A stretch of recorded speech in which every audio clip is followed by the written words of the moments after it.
So I'm off to work. It is February 6, 2014. And yesterday, I went in to review some public records at the Jurupa Valley City Hall. It was a predetermined meeting set forth by myself and Vicky Wasco. She's the city clerk. And it was in regards to some public records requests that I had put in prior. So I've done some public records reviews through Upland and Riverside.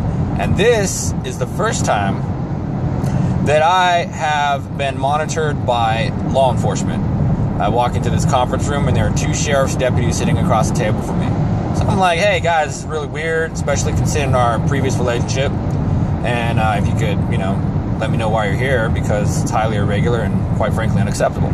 They let me know that the city attorney has personally requested their presence there, and they don't feel like telling me till the end of the meeting. So I don't really review the records too much because, I've got two sheriff's deputies staring across the table at me. Not in uniform, but with their guns and stuff, which is totally legal, by the way, and I'm fine with it. Well, that aspect. And,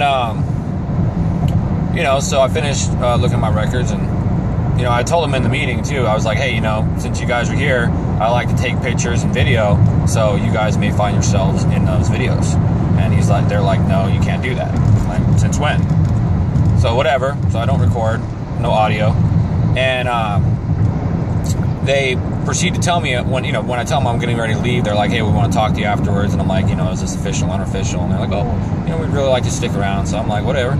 So I stick around, and they inform me that I'm a person of great concern, which is no surprise, But then they tell me that I'm not allowed to wear masks at city meetings anymore, even though I was told by law enforcement I was. And all of a sudden, they've told me the city attorney has made a special ordinance, decree, code, or something of that nature that prohibits people from wearing masks in meetings. Couldn't give me the documentation. They said it was still something that was in the process of being written up or something of that nature, but that it was enforceable.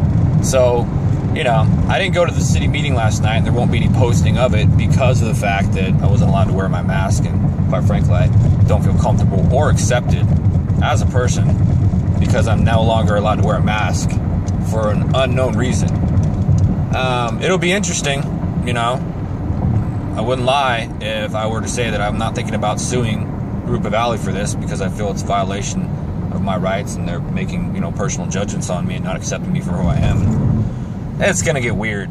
But, the weirdest part was they recording the whole thing, audio, and, I told them, hey, since we're starting a relationship and you want to get to know me and you want me to come down, they asked me to come down to their station for, a conversation. I'm like, what's this conversation going to entail? And basically, they're like, hey, I want to get to know you. Like, this isn't the best way to, start a relationship, especially because of my previous relationship through the department. But long story short, really weird to have two sheriff's deputies there. Not exactly, unexplainable, but to me, they've yet to give a good excuse. They mentioned that the council is afraid of me. And they were wondering if I knew why, and then they asked me if I was going to follow council members home, asked me if I carry my gun on me at all times. Basically just trying to set up some reason to pursue me. So it'll be interesting to see where this goes, And I've already informed them of my previous relationship with the sheriff's department and my reason for being so apprehensive around them. We'll see what happens. But, to date, now the city attorney appears to have made a special ruling or ordinance so that I can't wear masks at meetings, which I think is completely inappropriate. We'll see what happens. So, hey, February 6th. Catch you later. Have a nice day.